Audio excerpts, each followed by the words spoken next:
மக்களே, சவுதி அரேபியாவில் காக்கா இருக்கா அப்படின்னு ஒரு அண்ணன் கேட்டிருந்தாப்புல. அந்த காக்கா வடையத்திட்டு போகிற சீன்லாம் இங்கே இல்லை, நான் பார்த்ததில்ல. ஏன்னு கேட்டிங்கன்னா தெரியல. யாராவது பார்த்துருந்தீங்க அப்படின்னா மறக்காமல் கமெண்ட் பண்ணுங்க.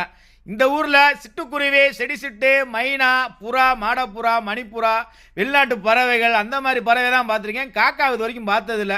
யாராவது பார்த்துருக்கீங்க அப்படின்னா சொல்லுங்கள். ஏன்டா சிரிக்கிற அப்படின்னு நக்கலா பண்ணுறீங்கன்னு கேட்டிங்கன்னா நக்கலா இல்லை மக்களே. ஒரு அண்ணன் தெரியாததை கேட்டாப்புல. எல்லாத்துக்கும் ஒரு விஷயம் இருக்கும்ல, அந்த மாதிரி தெரியாத தெரிஞ்சுக்கணும் அப்படின்னு சொன்னாங்க. நான் வந்து ரியாத்தில் இருக்கனால நான் பார்த்ததில்ல காக்காவை. யாராவது பார்த்துருந்தீங்கன்னா மறக்காமல் கமெண்ட் பண்ணுங்கள். காக்காவுக்கு ஒரு புத்தி உண்டு தெரியுமா? ஒரு காக்கா வந்து இறந்து போச்சுன்னு வச்சுக்கோங்களேன், ஊரா பூரா கூட்டி விட்டுரும். கா கா கா கான்னு கத்தி. இங்கெல்லாம் அந்த சீனே கிடையாது. அதே மாதிரி காக்கா இறந்து போச்சுன்னா குளிச்சு விட்டு தாங்க அதோட கூட்டுக்கே போகுமா. உங்களுக்கு தெரியுமா? ஏன் அப்படின்னா காக்கா வந்து மனுஷன் மாதிரி. காக்கா கொஞ்சம் தொட்டிங்க மண்டையிலே கொட்டு வாங்கிடுவீங்க. சரிங்களா? தெரியாத விஷயத்தை தெரிஞ்சுக்கங்க. மேலும் தகவலுக்கு நம்ம சேனலை ஃபாலோ பண்ணி சப்ஸ்கிரைப் பண்ணுங்க.